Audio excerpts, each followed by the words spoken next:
Lilian Kalela. I'm a project manager for Zephyr Consulting. So what we do, we have a solution for flooding and drought mitigation, and we wanted to pilot it here in Isiolo. And Slum Dam, the solution for both flooding and drought, is a rubber dam made from EPDM material that is filled with water, flood water, and then it forms a locking system that creates a barrier and it protects the communities and the agricultural land from flooding. So later on, after the floods, the water inside the dam can be used for irrigation during the drought period. That's why I said it was a both flood and drought mitigation. So at first we talked with some of our partners, including SNV, and we chose Isiolo as a pilot area because it experiences both flooding and drought. So here we came on the day. We have a community with us. We have the RUA Association in Isiolo. We also have some of the government agencies that deal with disaster management. And we have actually seen the community deploying the slum dam. They've filled it with water from the river, and it has formed an interlocking barrier. And they've seen how we can also remove the water from the pump and use it for irrigation. The plan is to see the feasibility actually of the slum dam in Kenya. And the slum dam comes hand in hand with a tool called the Flood Intelligence Software, which is an early warning system. So we want to empower the community to use both the software as well as the slum dam. The software will assist them to have early warning systems, whether the flooding is being caused by rain or it's flash floods where rain has come from up and the floods come down from upstream and the floods come downstream. So we want to empower the community with the tool, early warning system, the FIS tool, as well as the slum dam, so that they are able to know that maybe there's a possibility of a flash flood or there's a possibility of flooding from rain, and they're able to deploy the dam, and it will protect whether it's a residential area or it's an agricultural piece of land. And then later on, after a couple of months, when the drought season hits, they're able to, of course, use the water. So this is an innovation that we want the community to use. Yes. And has it been practical elsewhere in Kenya, or this is the first? Actually, this is the first time it's being piloted in Kenya. So Isiolo is, 0.0 in the country, but it has been deployed in other countries in Africa.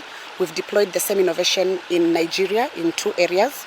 We've also deployed the same technology in Burundi as a pilot program, and one of the donor funding organizations has agreed to actually now have the slum dam go countrywide in Burundi. We also are going to deploy the FIS tool and the slum dam in Uganda. So this is a good thing that we're in Kenya with Isiolo, with this RUA Water Association, so that we are able to see the feasibility of the technology in Kenya. Then we are able to officially introduce the technology. And maybe it can help not only Isiolo, but other areas in Kenya that experience both flooding and then periods of drought afterwards.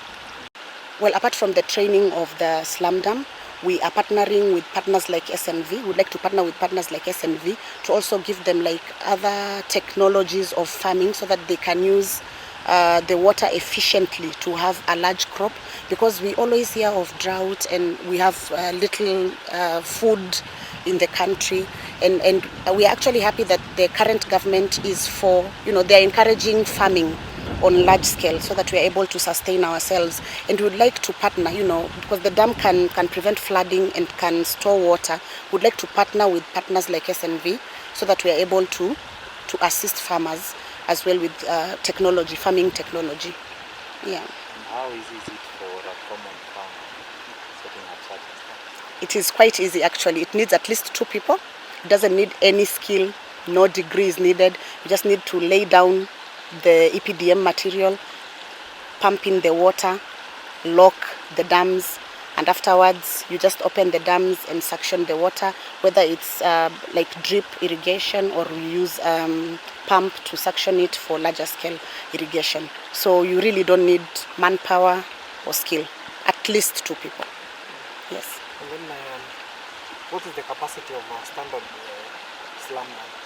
How much water can it probably store? It can store up to 10,000 liters a unit. A unit can store up to 10,000 liters. So the slam dam is put in units. So if you need, let's say, half a kilometer of slam dam, it will not come as one huge half a kilometer slam dam. It will come in units that store 10,000 liters of 5 meters wide and 2 meters width. Yeah. Maybe an estimate. How much would flooding infrastructure cost? It depends with the size of the dam you want. You know, it depends with how high you want it. Do you want it 1 meter high, 1.5 meters high? So the price ranges from units to units, depending on how big, how high, and the capacity of water you want to store. So I can't say definitively how much, like per unit, because it varies, because it's custom made. So you won't go to slam dam and like pick dams. We usually custom make the dams according to the needs. So once we know the needs of the community, how long they want them, how high they want them, the capacity of water they want them, then we are able to know how much it will cost. Yes. So a farmer or a group of farmers wishing to practice this technology Yes. have to import these items? They have to import them currently from the Netherlands, but we have plans. If the technology is really well received in the country, we might want to manufacture from the country, of course. It becomes cheaper to manufacture from the country. My name is James Mwangi. I work with SNV Kenya. SNV is the Netherlands Development Organization. We are working in 3 sectors in Kenya, that is water, energy and agriculture. Within the Ewasonyiro landscape, we have a project called LISTEN, like Kipia Isiolo Samburu, transforming environment through Nexus. We are working with the government, the county government and the national governments to build the resilience, to build the resilience to climate change. And we have 3 goals within the project. One, we are building the institutional capacity to resilience, to climate resilience. The other goal is on improved water resource management and also promoting good agricultural practices. So within Isiolo, we are working in the 3 sectors, working with the county and water resource authority, supporting also the community institutions, water resource management, water resource user associations in community-based water resource management. Within the ASO area where we are in, we have challenges in terms of floods and droughts. This become it become the season of the day. We are either experiencing serious prolonged drought, and when the rains come, they're erratic. We have flooding, and Isiolo is one of the areas where flooding is a big challenge. So we are coming with our partners to demonstrate flood management through slam dam technology, and hoping that this is a technology that is going to be used to mitigate flooding when other partners come in, the county government and other national governments. So the slam dam technology has been demonstrated in Burundi, and where they have been able to manage and control flooding. We've had incidences where the floods come and flood the floodplains where the crop is lost. So with the slam dam, the communities have been able to mitigate and deploy the slam dams, making sure that the areas, the fields where they are doing farming they are not flooding, and they are able to continue growing their crop. When it dries up, the same water that has been stored on the dams can be used to supplement irrigation to ensure that the crops are able to finish for harvesting. So this has been done in Africa, in Burundi. We have other cases in Netherlands applying the slam dam. The other day we were having discussions. It's also being applied in UK. So it's already a technology that is becoming very practical in flood management. But as we are experiencing issues about drought, we are also seeing it as a solution where you can be able to harvest and store that water. It becomes a buffer for you when it is when the water levels are high. But when the water levels go low, you can use the same water to support irrigation. Yeah, as you can see, the way we were deploying, one, it's compatible. You can use it for multi-use purpose. You can use it to control flooding. You can also use it. You can use this water that is stored there for irrigation. I think this is a very very good point in terms of the area where we are in. When we have the floods, you can be able to store that water. But when the water levels go, and you know the seasons vary very within a very short period. So you could be having, for example, where we are in, maybe like a month, certainly a month ago we had flooding here.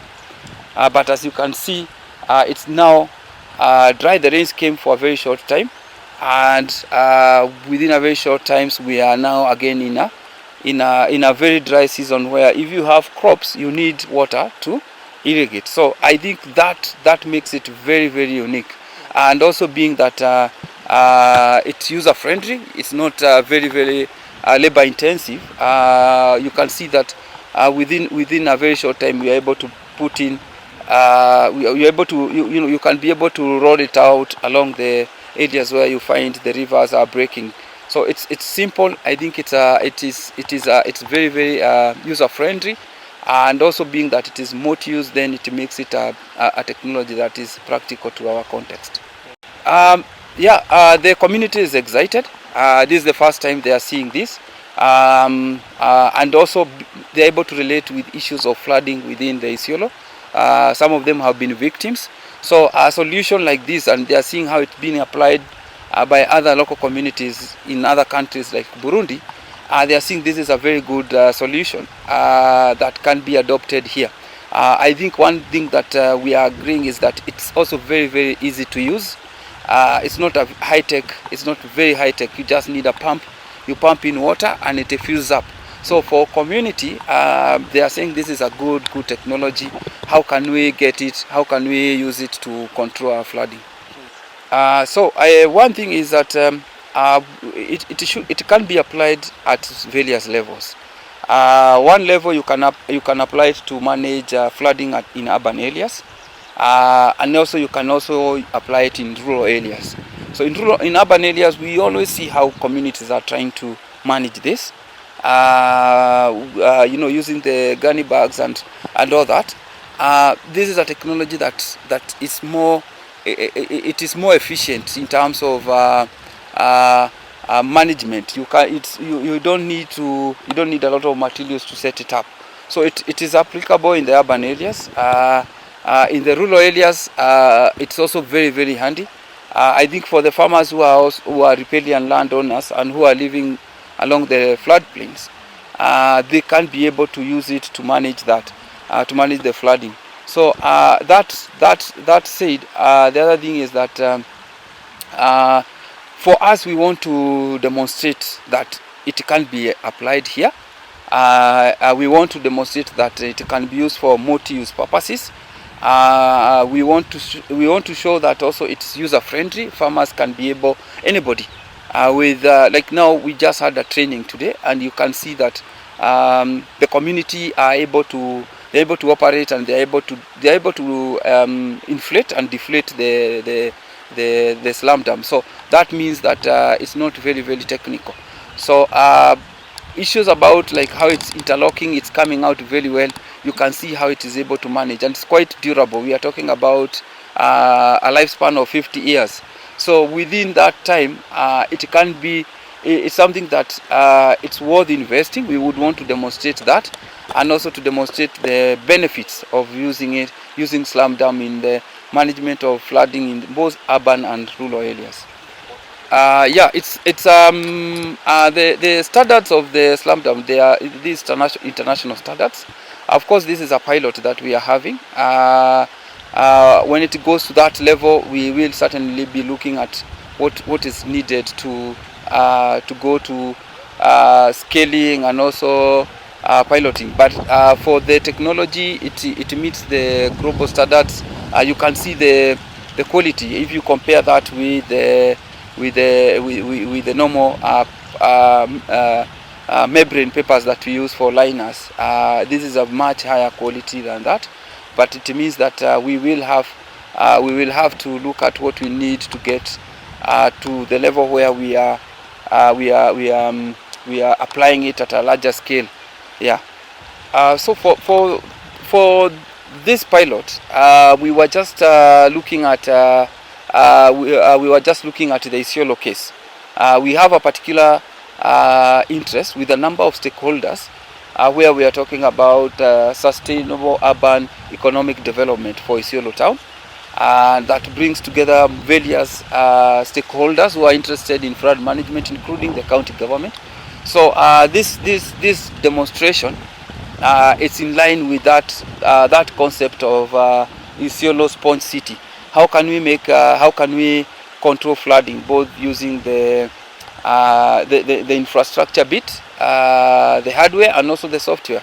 We are talking about the users planting trees upstream. How are we going to encourage retention of water upstream so that we manage this?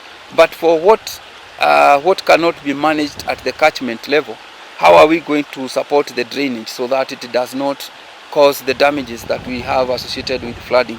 So the focus is in Isiolo. Once we are in a discussion about the applicability here, there will be another high-level discussion with the ministry to see how can it be applied, and also looking at the counties. We have issues about disasters, both they are devolved functions related to that. So of course we are seeing a bigger role also from the county government. We have the Water Resource Authority, who are the regulator. They are supporting the flood management. We are looking at how can we incorporate everybody so that we see the various technologies we need to, and the various methods that we need to apply to make Isiolo flood proof. Jina langu ni James Mwangi, nafanya kazi na shirika ya SNV, Netherlands Development Organization. Tuko hapa siku ya leo katika Isiolo, maili 7. Tumekuja kufanya demonstration ya technology inaitwa slam dam, yenye inatumika katika kucontrol floods pande ya Isiolo. Tumechagua Isiolo kwa sababu kuna challenges za flooding, na tumekuwa tukiwa na washirika wengine tukiangalia ni njia gani tutaweza kumanage floods, na pia tuweze kusaidia wale watu wako katika area hii. Pia maneno ya drought, kwa sababu siku hizi kwa sababu ya climate change tunapata kwamba tuko either katika hali ya kiangazi ama tuko katika hali ya flooding. So hiyo ndio jambo tumekuwa nayo na community.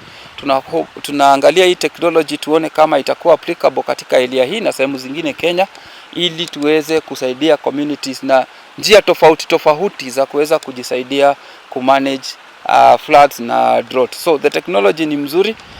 Teknolojia inaweza kushika maji, na hiyo maji inaweza kukua ni kama ukuta kuzuia maji iweze kuingia kwa mashamba na kwa mahali watu wanakaa. Alafu wakati wa kiangazi hiyo maji unaweza itumia kama unafanya ukulima kunyunyizia chakula yako. Nataka kusema kwamba maneno ya flood na drought si mambo itakuwa inaisha very soon. Venye tunaendelea ndio hizo tunasema frequency inaendelea kuwa zaidi. So tunataka kuencourage wale watu wako kalika mahali kunakuwa na floods, na mahali kunakuwa na mahali kama huku kwenye ni hali ya kiangazi iko, tuweze kuchukua teknolojia ya kuweza kushika maji. Hiyo maji inatuzuia tusikuwe na damages katika mashamba yetu, but pia tunatumia yale maji kufanya ukulima wakati wa kiangazi, kuweza kujimudu na tuweze kuwa na chakula ya kutosha. Tunasema kwamba venye tumesoma leo kwamba watu wa pande hii wako na interest sana. Wanasema kwamba ni teknolojia yenye inaweza wasaidia. Katika ile ushirika tuko nayo, tunasema kwamba tutakuwa tunaangalia ni njia gani tunaweza fanya ili watu wakihitaji wanaweza pata access.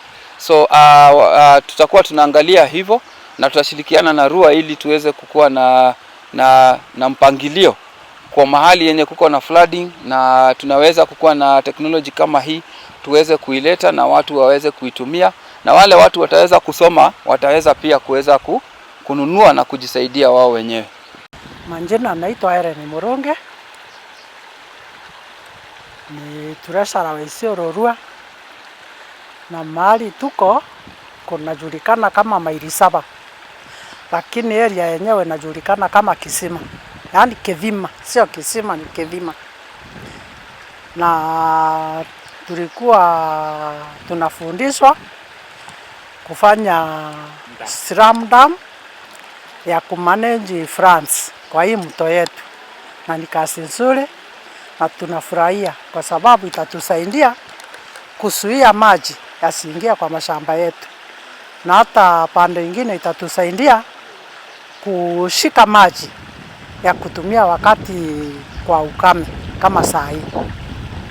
Umeona technology kama hiyo tena ama ni mara ya kwanza? Ni mara ya kwanza. Okay. Kwa hivyo nyinyi kama wakazi mmeifurahia? Tumeifurahia. Maana ni kazi nzuri. Huko mnalima vyakula kama gani na gani? Huku nyanya, kitunguu, marawe, mahindi. Hapa ni mchanga, hapa ikitosha maji inalimwa chakula ya kila aina. Tunaweza kufurahia kama wangetuletea tupate vitu ya kutumia, tupate kama ni hawa watu wa SNV, maana wanafanya kazi na sisi, na donors wengine watusaidie tupate hii technology itusaidie kwa kujirisha na chakula badala kuwa tunategemea mishahara ya chakula. Kwa majina naitwa Lilian Kalela. I'm a project manager na kampuni inaitwa Zephyr Consulting, inatoka Netherlands. Zephyr Consulting tunasaidia sana nchi kadhaa na ukulima